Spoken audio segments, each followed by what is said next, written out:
అమెరికాలో ట్రంప్ సర్కార్ చేపట్టిన అక్రమ వలసదారుల ఏరివేత ఉద్రిక్తంగా మారింది. లాస్ ఏంజలస్లో వలసదారుల అరెస్టులు తీవ్ర ఉద్రిక్తతలకు, అల్లర్లకు దారితీశాయి. ఇమిగ్రేషన్ అధికారులు, హోంల్యాండ్ సెక్యూరిటీ అధికారులు లాస్ ఏంజలస్లోని పలు చోట్ల తనిఖీలు చేసి అనేక మందిని అరెస్ట్ చేశారు. వారిని వెంటనే విడుదల చేయాలని నిరసన చేపట్టారు నిరసనకారులు. నేషనల్ గార్డ్ బలగాలను రంగంలోకి దింపింది ట్రంప్ సర్కార్. భద్రతా బలగాలతో ఆందోళనకారులు ఘర్షణకు దిగారు.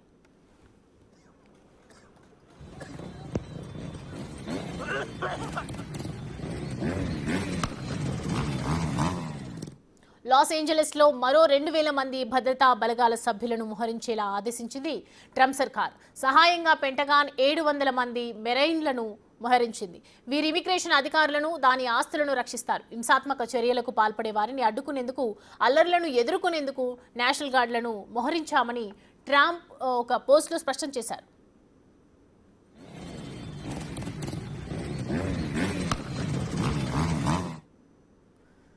ట్రంప్ సర్కార్ మాత్రం ఎలాగైనా ఆందోళనలను అణచివేస్తున్నామంటున్నారు. ఫెడరల్ ఏజెంట్లు, FBI పోలీసులకు వ్యతిరేకంగా నినాదాలు వెలువెత్తుతున్నాయి. నిరసనకారులను చెదరగొట్టడానికి పోలీసులు కాంతివంతమైన ఫ్లాష్ బ్యాంగ్ గ్రెనేడ్లు విసిరి రబ్బరు బుల్లెట్లతో షూట్ చేసి ఆందోళనకారులను చెదరగొడుతున్నారు. అటుగా వచ్చిన బోర్డర్ పెట్రోల్ వాహనాలపై ఇటుకలు, రాళ్లు విసురుతున్నారు. రోడ్లపై కార్లను సైతం తగలబెడుతున్నారు.